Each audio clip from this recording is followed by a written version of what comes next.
A paz do Senhor, os irmãos e irmãs. É um prazer poder estar aqui mais uma vez com vocês. Antes de iniciar a nossa reflexão, eu gostaria que nós orássemos por este momento, para que o Espírito Santo conduzisse os nossos pensamentos de maneira a falar as nossas vidas. Vamos orar?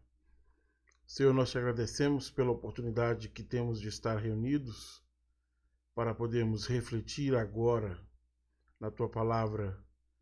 Ó Senhor, permita que dessa reflexão nós possamos ser desafiados a viver de forma digna diante do Senhor, por aquilo que a tua palavra estabelece para nós como padrão de vida.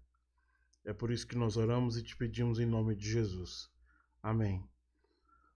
Eu queria começar a pregação de hoje contando a vocês um testemunho. Esse testemunho aconteceu a partir de uma profecia que eu ouvi no dia 27 de outubro de 2018. Eu estive pregando na igreja do meu amigo Fábio, aqui no Núcleo Bandeirante, Distrito Federal, e naquela ocasião Deus usou uma irmã para comunicar para a gente uma profecia.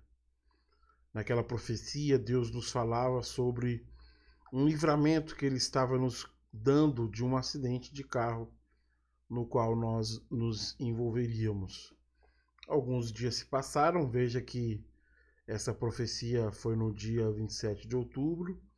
No dia 3 de novembro de 2018, após concluir uma aula para jovens aqui na nossa igreja sede do nosso curso, do nosso seminário IBIS, eu terminei a aula por volta de 18 horas e retornando para casa, a aula foi em Sobradinho. Na ocasião eu morava em Samambaia, cerca de 52 quilômetros. Nesse percurso, por volta das 18 horas e 30 minutos, eu me envolvi num acidente de carro. Como Deus havia falado por meio daquela profecia, a minha vida realmente foi salva da morte naquele dia. Posso dizer a vocês com toda a convicção que aquele foi um livramento que o Senhor me deu de morte. Eu estou vivo hoje por uma intervenção divina. Na verdade, todos nós estamos vivos por graça divina, mas eu continuo vivo porque Deus interviu na morte que tinha data e local previsto para me encontrar. Por isso eu posso declarar a vocês aquilo que está no Salmo 118. A mão direita do Senhor se levanta em triunfo. A mão direita do Senhor realiza grandes feitos. Não morrerei, pelo contrário, viverei para contar o que o Senhor fez. E é isso que faço nesse breve testemunho. Estou contando a vocês a maneira como Deus me preservou daquele laço de morte.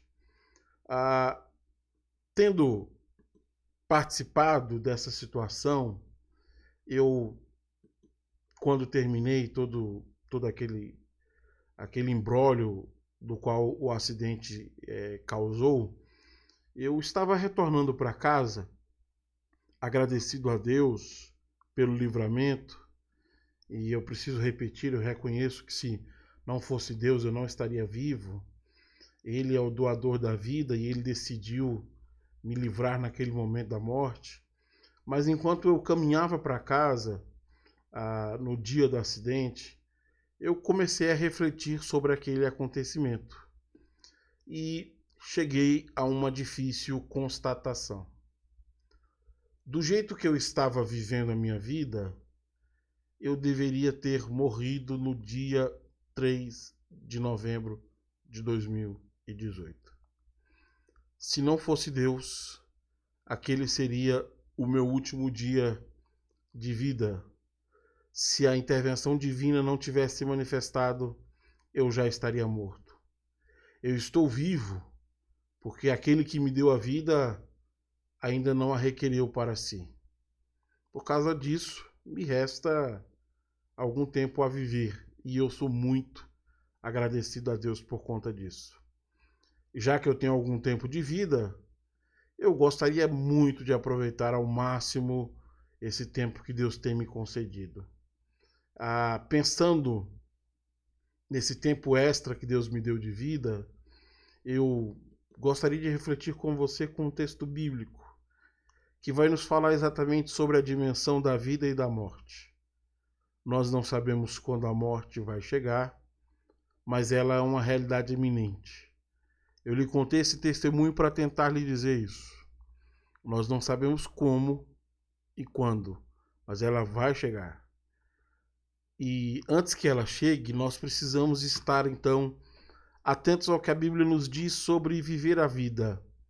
E eu queria ler com você Efésios capítulo 5, versículo de número 15 e 16.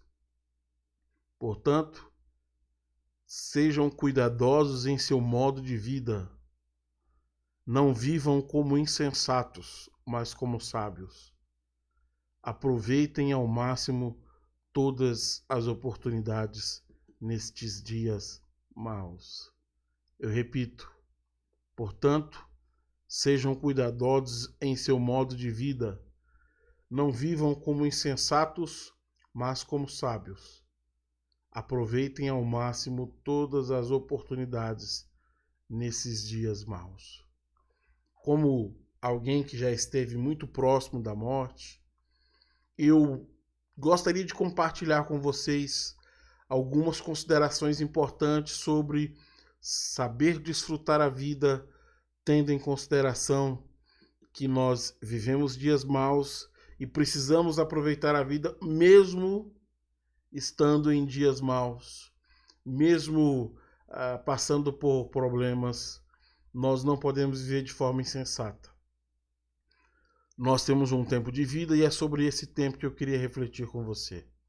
A nossa reflexão hoje, como você tem usado seu tempo, então, tenta responder a por que o tempo de vida é tão precioso para todos nós.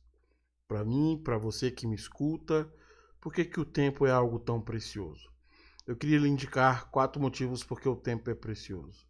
Primeiro, o tempo é precioso porque a sua eternidade depende do uso que você faz desse tempo. O que eu estou querendo dizer com isso?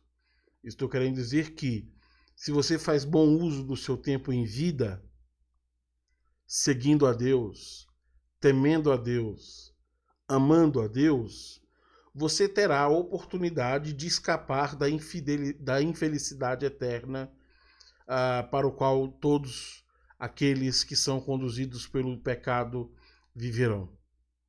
Então, o tempo é importante, primeiro por causa disso, porque a eternidade será um reflexo da maneira como vivemos. Se nós sabemos disso, nós temos aqui um primeiro indício, porque não devemos ser negligentes com o tempo que Deus nos concede. Porque as consequências da forma como vivemos será vista no destino para o qual a forma que vivemos nos conduziu. E aí eu queria dizer a você, esse caminho que você está vivendo está te levando para onde? É muito importante que você saiba disso. A sua eternidade depende da maneira como você viveu o seu tempo aqui na Terra. O tempo de vida que Deus lhe concedeu. Segundo motivo porque o tempo é importante. O tempo é precioso porque ele é curto. E eu me lembrei de uma citação, talvez você conheça, uma citação que eu considero muito valorosa, e ela é dita num romance onde o personagem diz o seguinte: nós matamos o tempo e o tempo nos enterra. O que ele quis dizer com aquilo?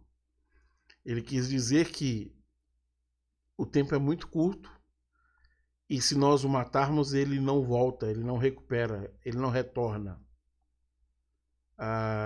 Dom Casmurro é o nome do livro do Machado de Assis que eu tentava me lembrar. Então, nós não podemos matar o tempo porque ele é curto. E ele é tão curto que existe uma passagem bíblica que nos dá a dimensão disso. Tiago, capítulo 4, versículo 14. Nossa vida, o que é isso? É apenas um vapor que aparece por um pouco de tempo e depois desaparece. Você precisa entender que o tempo é precioso porque ele é curto. Ele é curto.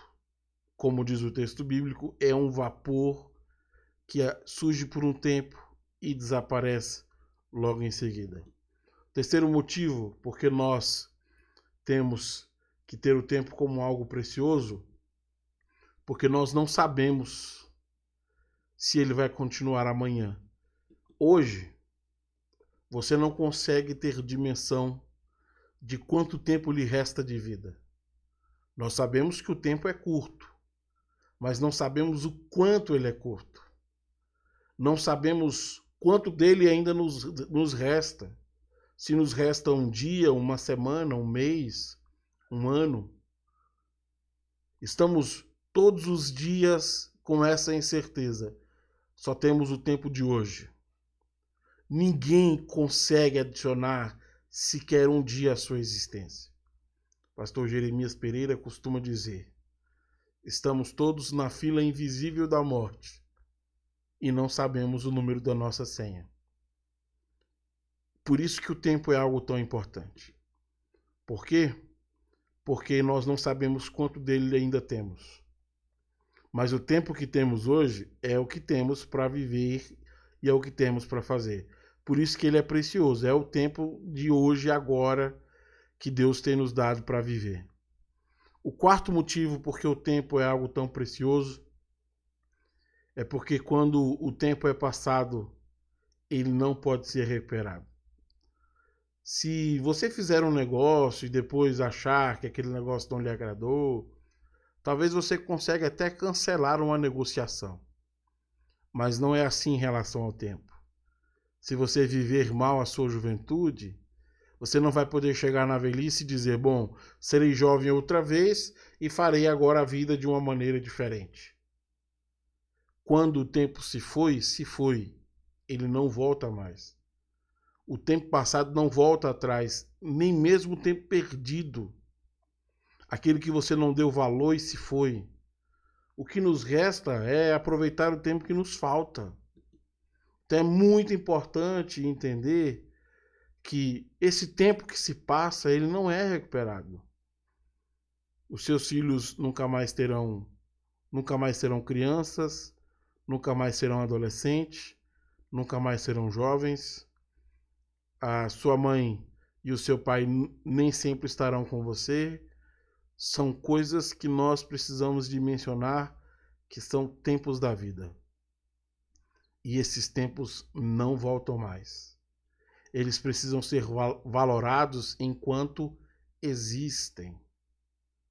A minha reflexão de hoje é uma reflexão para tentar te fazer entender que nós estamos vivendo um tempo. Você não terá outro ano de 2020 em 2021. Você não terá outra oportunidade como essa que Deus lhe concede hoje. O tempo de hoje ele é único e ele é feito para ser vivido agora. Por isso eu gostaria de concluir citando para você mais uma vez as palavras finais de Paulo em Efésios capítulo 5. Portanto, sejam cuidadosos em seu modo de vida. Não vivam como insensatos, mas como sábios. Aproveitem ao máximo todas as oportunidades nesses dias maus. Deus tem lhe dado um tempo de vida.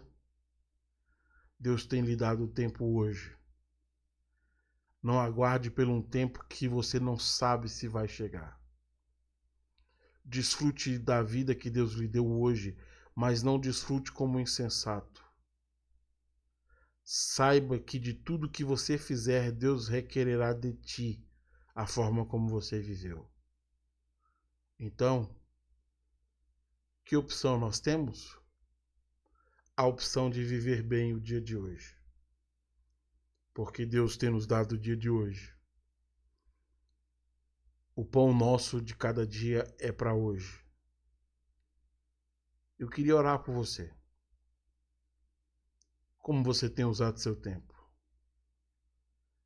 Inicialmente a quarentena eram 40 dias. Já passamos de 40. Como você tem usado seus dias na quarentena? Você acha que está usando bem? Está valendo a pena gastar o seu tempo com o que você gasta? E os seus filhos? E o seu cônjuge? E a sua vida devocional? Você tem dado valor e tempo a essas coisas? Vamos orar? Pedir que Deus nos ajude a desfrutarmos o tempo que Ele tem nos dado agora? Feche seus olhos. Senhor, obrigado pelo tempo de hoje. O tempo de hoje eu tenho uma esposa. O tempo de hoje eu tenho 2 filhos. O tempo de hoje eu tenho família. O tempo de hoje eu tenho uma igreja para pastorear. O tempo de hoje eu tenho um alimento em minha casa. O tempo de hoje eu tenho uma casa para morar. O tempo de hoje eu tenho saúde. O tempo de hoje eu tenho para viver. Senhor, e talvez o meu egoísmo, a minha falta de sabedoria me conduza e nos conduza a olharmos para um tempo que não existe, a configurarmos um tempo e um calendário que não chegou e que nós não sabemos que vai chegar. Por isso nós te pedimos, ó Pai, que o Senhor nos conceda sabedoria para que possamos viver o tempo de hoje, o tempo que o Senhor tem nos dado agora. Obrigado pela vida. Obrigado, Senhor, pela oportunidade de desfrutar tudo que temos desfrutado neste tempo. E é por reconhecer que o Senhor é o Senhor do tempo e Senhor da vida que nós te agradecemos. Porque a sua boa dádiva está derramada sobre o teu povo. E o Senhor tem nos dado este tempo para vivermos. Eu te agradeço em oração e faço isso em nome de Jesus. Deus abençoe a sua vida, que Deus lhe conceda muitos tempos de vida, que Deus lhe conceda sabedoria para viver e que você viva o tempo que Deus tem lhe dado. Boa semana a todos.